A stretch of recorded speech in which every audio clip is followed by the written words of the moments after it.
네, 여러분 안녕하세요. 오늘은 앞 시간에 배웠던 관련 문법에 대한 기출문제를 해설해 보죠.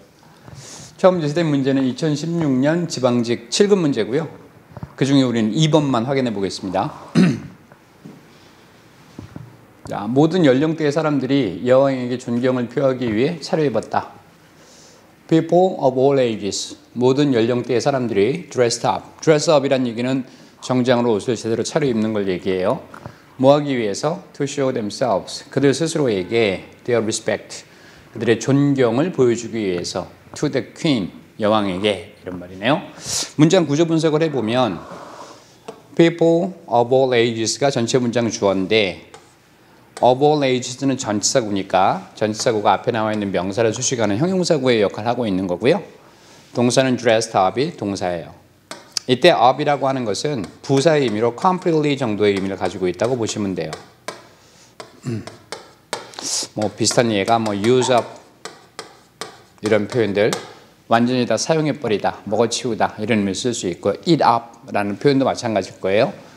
자, 여기까지 완전한 문장이니까 뒤쪽에는 to 부정사로 동사를 죽였네요. 이렇게.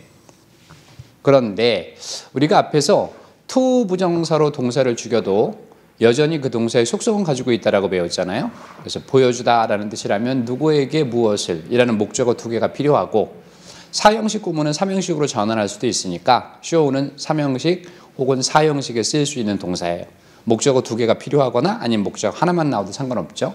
그래서 뒤에 themselves를 목적어로 취했어요. 간접 목적어. 다음 their respect, 직접 목적어예요. 이렇게 여러분이 놓고 본다면 해석이 그들 자신에게 그들의 존경심을 보여주다 이런 얘기잖아요.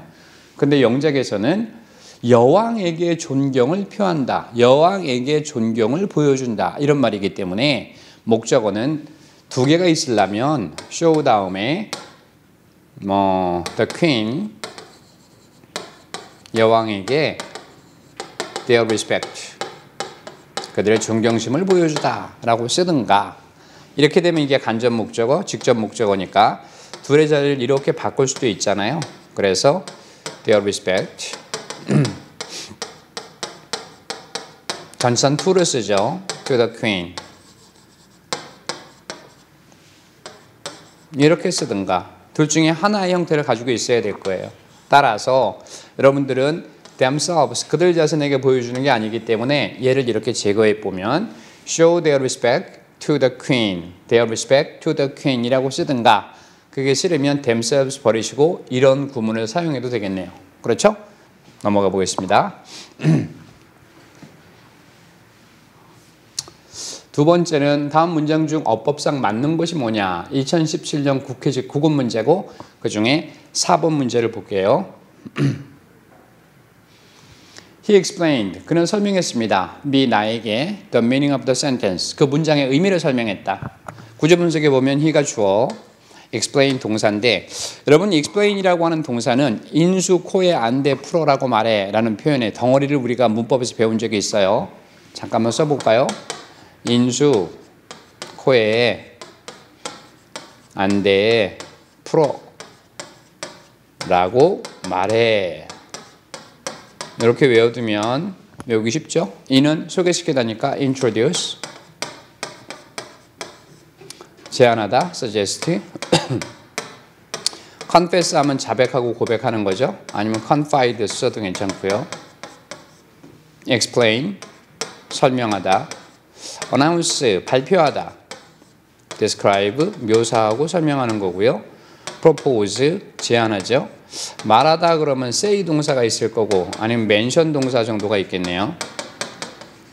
자, 이런 동사들은 우리가 문법에서 뭐라고 배울까? 사형식에는 절대 사용할 수 없고 삼형식에만 사용한다 이렇게 배웠던 동사예요.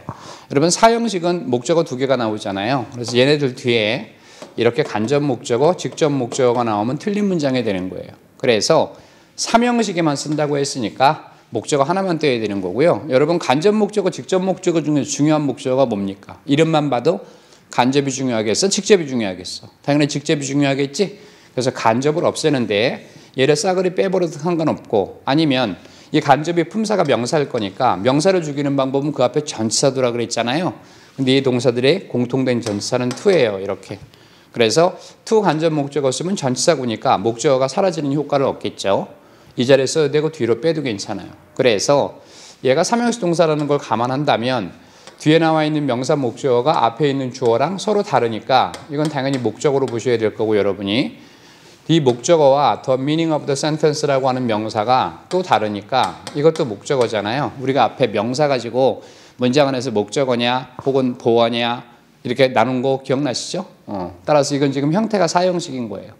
사형식이니까 이 문장은 무조건 틀렸죠. 이거 삼형식 동사이기 때문에.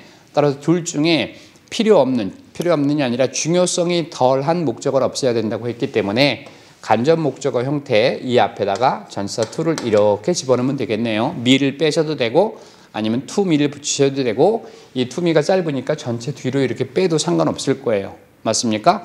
이놈 전체가 거기에 해당된다는 거. 세 번째 문제를 보겠습니다. 세 번째, 우리말을 영어로 옳게 옮긴 것이 뭐냐? 2016년 지방직 7급 문제고, 그 중에 우리는 2번 문제를 확인해 보겠습니다. 2번 문제. 내가 산책에 같이 갈 수 있는지 내게 알려줄게. I will let you know. 내가 너한테 알려줄게. 이런 표현은 뭐 정해진 덩어리 표현이니까 알아두시면 상당히 좋아요. 내가 너한테 알려주마. let 동사는 사역동사를 쓰였고, 사역동사 let이 뒤에 목적어 하나와 목적격 보호를 취할 수 있는 게 누굴까? 동사 원형을 취하거나 아니면 PPP의 형태를 취한다고 했습니다. 그래서 얘가 주어, will let 동사, you가 목적어, 뒤에 동사 원형으로 목적격 보호를 이렇게 쓰고 있는 거예요. 형식은 5형식 구조고요. 또 하나, 요 동사 원형 know라고 하는 놈은 동사를 죽여놓은 거랑 똑같잖아요. 동사는 아무리 죽어도 반드시 그 속성은 가져야 되는 거예요. know가 타동사니까 뒤에 목적어가 필요하겠죠. 그래서 if절 전체가 know의 목적어 역할을 이렇게 하고 있는 겁니다. 선생님, if절이 어떻게 목적어 역할을 합니까? 우리가 알 때는 부사절로 인식을 했는데, 근데 if는 가정법에 사용되기도 하고 조건 부사절에 쓰이기도 하지만 명사절에도 쓰이죠. 그래서 if가 명사절을 이끄는 경우에는 반드시 if 앞쪽에 타동사가 이렇게 있어야 돼요. 다시 말하면 if가 명사절을 이끌려면 타동사의 목적어로 쓰일 때만 가능하다는 거예요. 이해가죠? if절이 문장의 주어로 절대 못 쓰입니다. 또는 전치사 뒤에 if절이 올 수도 없어요. 전치사 뒤에도 목적어가 필요하긴 합니다만 if절이 명사절을 구성하려면 반드시 타동사의 목적어로만 가능하다, 이런 얘기입니다. 따라서 know라는 타동사 뒤에 if절 전체가 명사절로 목적어 역할을 하고 있는 거니까 이때 if의 개념은 whether의 뜻이죠. 인지 아닌지. 맞습니까? 알아두시면 되겠네요. 그 다음 if절 안에 I가 주어, 또 can, accompany가 동사예요. 근데 여러분 accompany 한다는 얘기는 같이 가다, 동반하다, 수반한다 이런 뜻으로 사용되는 타동사죠. 타동사기 때문에 뒤에 절대 전치사가 동반되면 안 되죠. 그래서 with라고 하는 전치사가 사라져야 되겠네요. 이렇게. 그 다음에 you를 목적어로 취하고 그 뒤에 전치사 gu를 이렇게 끌고 있는 형태예요. 맞습니까? 자, 여기서 한 가지 요건 여러분 좀 알아두시면 좋겠는데요. accompanying이라고 하는 표현하고 accompanied라는 표현입니다. 이렇게. 요 둘을 아주 조심하셔야 되는데, accompanied가 나오면 이거 태가 형태 수동태고 be accompanied by로 여러분이 많이 알고 있잖아요. 뭐 무슨 동반 수반하다 이런 의미로. 그래서 accompanied라고 하는 놈은 반드시 be 동사의 보어 자리에만 사용되는 놈이에요. 자, pp라고 하는 건 품사로 따지면 형용사죠. 형용사가 문장에서 하는 역할은 뭐라 그랬어요? 보어로 사용되거나, 그렇지 않으면 명사를 수식해라 그랬잖아요. 자, 얘가 지금 형용사예요. 근데 이 accompanied라는 형용사는 반드시 보어 자리에만 써요. 이거 조심하세요. 절대 명사 수식은 하지 못합니다. 이렇게. 그래서 앞으로 명사 수식하는 accompany가 accompanying이냐 accompanied냐라는 시험 문제가 만약에 나온다면 여러분들은 accompanying으로 답을 찾아내셔야 돼요. 예를 한번 들어볼게요. 이렇게 blank information, 첨부된 정보라는 표현 자리에 이 자리에 accompanied가 답이냐 아니면 accompanying이 답이냐 이렇게 찾는 문제가 만약에 나온다면 이게 명사니까 명사 앞에 들어가는 품사는 당연히 형용사가 되겠죠. 이렇게. 자, 형용사 중에서 우리 해석으로 답 찾으라는 게 많이 있으니까 accompanied 하면 첨부되어진 개념은 수동 개념이 맞잖아요. 근데 accompanied라고 하는 이 형용사는요, 절대 명사를 직접 수식하는 경우가 없어요. 무조건 보호로만 씁니다. 따라서 여러분 답은 accompanying이라고 쓰셔야 되는 거예요. 그러면 선생님 accompanying이라고 하는 건 능동 개념 아닙니까? 이 형용사는요, 이렇게 능동형을 갖추고 있습니다만 단어 여러분 찾아보시면 첨부된이라는 수동 개념을 갖고 있는 ing형이에요. 이런 건 따로 기억해 두십시오. 시험에 나오면 아주 헷갈릴 수가 있습니다. 다음 네 번째 문장 볼까요?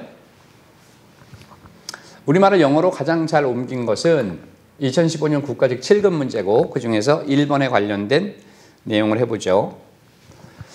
이 가벼운 골프카트는 접어서 내 차량 트렁크에 넣을 수 있습니다. This lightweight golf cart. 이 가벼운 골프카트는 will fold, 접혀서 and fit, 아주 잘 들어맞습니다. In the trunk of my car. 내 차 트렁크에. 전체 문장 주어는 This lightweight golf cart가 주어가 되겠네. 다음에 will fold and fit이 동사죠. 이 and라고 하는 등위 접속사는 앞에 나와 있는 동사 원형과 뒤에 나와 있는 동사 원형 fit을 연결하는 거예요. 그런데 여러분 fold라고 하는 동사는 접다 무엇을 이라는 타동사로 쓰이기도 하고 접히다라고 하는 자동사로도 가능한 거예요. 따라서 이 문장의 fold를 자동사로 본다면 접혀서 fit 자동사로 어디에 딱 들어맞다 이 뜻이죠. 따라서 이 두 개는 일형식 동사인 거예요. 그죠? 일형식 동사 뒤에 올 수 있는 건 누구밖에 없다 그랬어요? 전치사구밖에 없다 그랬으니까 이 표현은 아주 잘 쓴 표현이 되는 겁니다.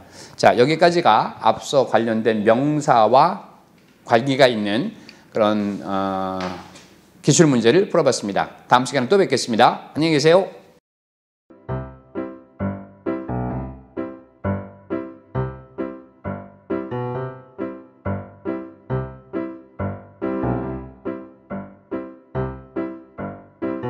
여러분 구독, 좋아요, 알림 설정